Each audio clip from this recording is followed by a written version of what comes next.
Deven Choksey with us, Managing Director at DRChoksey Finserv. Deven, great to have you with us here. Thank you for your time. Appreciate it. Let's start straight up with what was on the downside the sector of the day, which is the shipbuilders. You had Mazgaon down 9, Cochin down sharply, Garden Reach down sharply, and these stocks, as Hormuz was telling us yesterday, we'll pull up the graphics as well. They're down between 25 and 35% from their recent highs. In the larger scheme of things, if you got in a year ago, 2 years ago, 3 years ago, then these look like small pullbacks. But what's your sense, Deven? Where from here? Yeah, good morning, Prashant. Well, my understanding is that on one side, the market probably scaled up significantly on a higher amount of earning growth and the high earning multiples. So I think it was the last year and the earlier year wherein the lower base effect, was playing a lot. With the new order book coming in for most of these companies, obviously on a lower base, these companies started showing relatively better performance on the growth side. Now, this year, the reality has kicked in. Probably we are going to see the real growth coming in on a higher base. And that's where probably the premium valuation, which most of the companies have commanded up till now, they are up for some amount of correction or rationalization. In my viewpoint, not only some of the shipbuilding companies which you have talked about, but there are many other companies where probably the crazy valuations have happened in the market, largely because of this fact of lower base, higher amount of liquidity pushing them. And at the same time, now with the higher base coming in, these companies would probably see the valuation corrections happening in the marketplace. I would be happy on one count that if market gives a correction, probably the genuine investor would definitely take a position into this company, because long-term fundamentals of the business of any of these companies which we are talking about definitely remains absolutely strong and convincing. They have a visibility of next 3 to 5 years as far as their order book is concerned. So certainly any correction, meaningful correction in the price, definitely would mean some genuine investors entering into the stocks from the investment side. All right, let's see if the reaction was just over and done yesterday, whether that continues, because those price targets from that ICICI Securities report, they really were noted by the market. Deven, morning, great to have you on as always.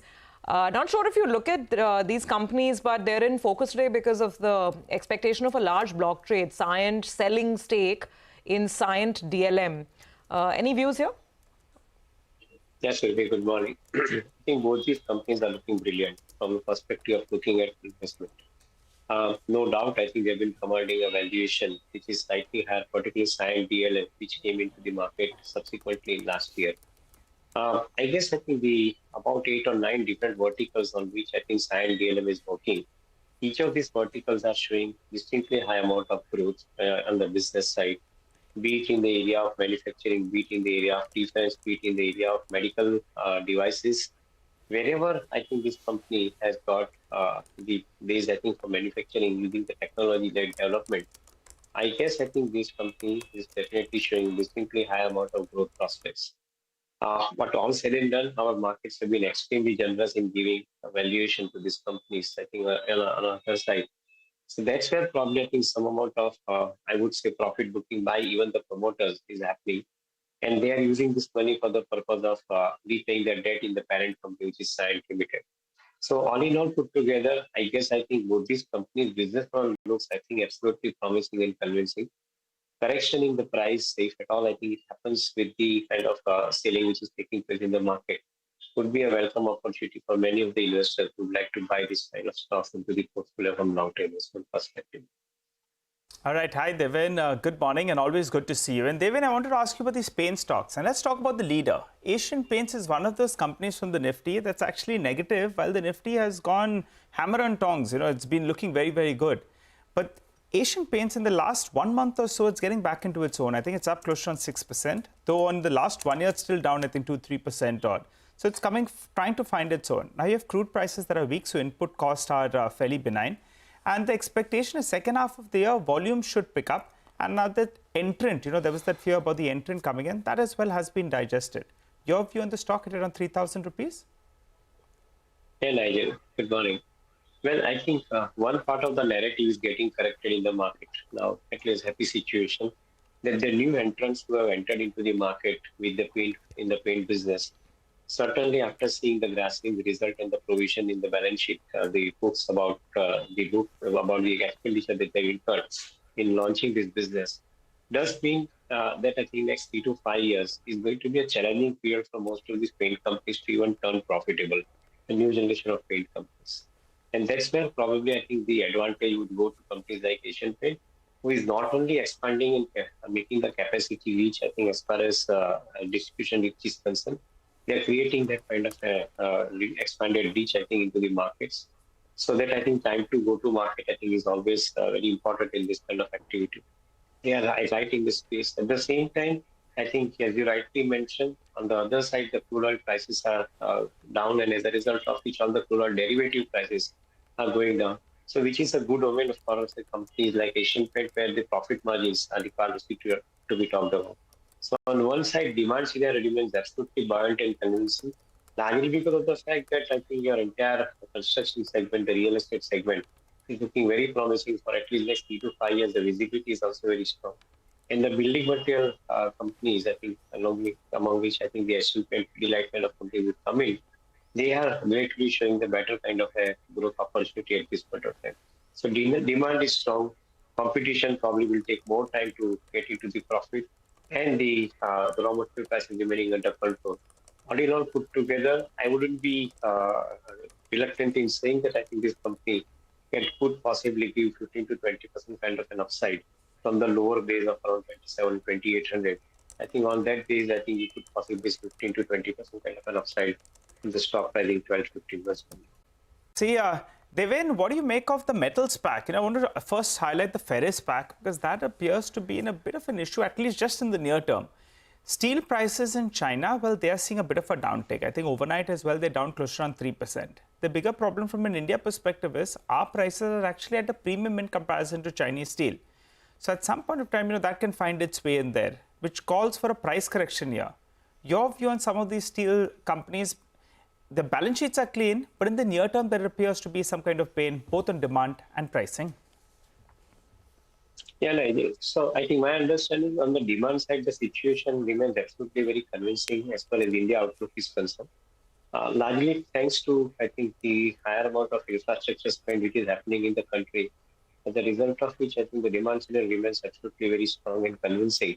And going forward as well, as we hear, I think more private sector participation happening on spending side, I believe that I think the demand scenario for the metal commodity, I think will remain strong. The fortunately good part is that the crude oil prices are under control, and as a result of which energy cost is remaining under control. So with a lag effect of about a quarter or so, I think you should be seeing the benefit of that also into the books as far as I think the P&L is concerned. So even if I think China price is down at some point of time, I think you might have some correction in the top end prices on the sales side. I would think that I think the margins would remain maintained. Maybe I think 1 quarter gap, and thereafter you should see that. I think most of the metal commodity companies are probably becoming an opportunity to buy into the portfolio, given this kind of technical correction which is happening in the market. What would be the top picks? Deven, I recall you were quite positive on Vedanta, and that's done. Actually, it's pulled back. It went down to, I think, around 415, 420. And now it's on the verge of going to around 450 odd. What's the pecking order in metals? So we continue to remain positive, Nigel, on Vedanta. And we believe that I think this restructuring which is happening in the business is also going to play a very positive role going forward for these companies. So we remain positive on the Vedanta as a whole. The other one I think would be Hindustan Copper, I think, which has corrected significantly on the price, along with Tata Steel. So I think these three companies remain absolutely very strong, convincing. Of course, Hindalco probably, I think, no analyst transaction, and then when I think it happens, probably I think would add further to it. But I think in the order of priority, I would think that I think currently the opportunity would be with the Hindustan Copper at this point of time. But Deven, on to another interesting debate in the market. So there are, of course, we've discussed the stocks like Mazgaon, and all the other interesting debate is around Ola and what is happening here. Yesterday, after I think 7 consecutive days of buying, we finally had a dip coming in, but this is only after the stock has already doubled from the issue price. What's your sense? Would you be a buyer of Ola around these levels, 140 to 150, or do you think enough excitement has already played out? What is the road ahead looking like? Yes, my understanding is that I think most of the funds who had been, I think, having the challenge of, I think, deploying funds because of the significantly large amount of cash on which they are sitting, they had to take some amount of exposure, particularly, I think, in the pure EV space in the automobile. So that's where probably I think they have rushed in after the listing. Fortunately, they got a price on listing at the same price at which IPO took place. So I think that rush took place. And as a result of which, I think we are seeing this particular smart jump in the stock price, double from what it was, I think, at the IPO level. Having said that, I think the fundamentals of the company would take time to shape up. As of now, I think they are seeing about 24,000 rupees per scooter that they are manufacturing. Unless they show the path of, I think, how they will bring down this particular loss, everything else remains, I think, absolutely, I think, convincing as far as the story is concerned. But I think we need to also see that when exactly, I think, the losses could come down eventually. And if that magic plays out well, then I think it's a good thing to learn about. But at this point of time, I think, yet to me, this is a rush, I think, which has already happened. No need to rush into it at this point of time. Maybe correction in the price would once again demand a fresh look at this point. Deven, good conversation. Thank you very much for your time. Appreciate it here on CNBC TV 18.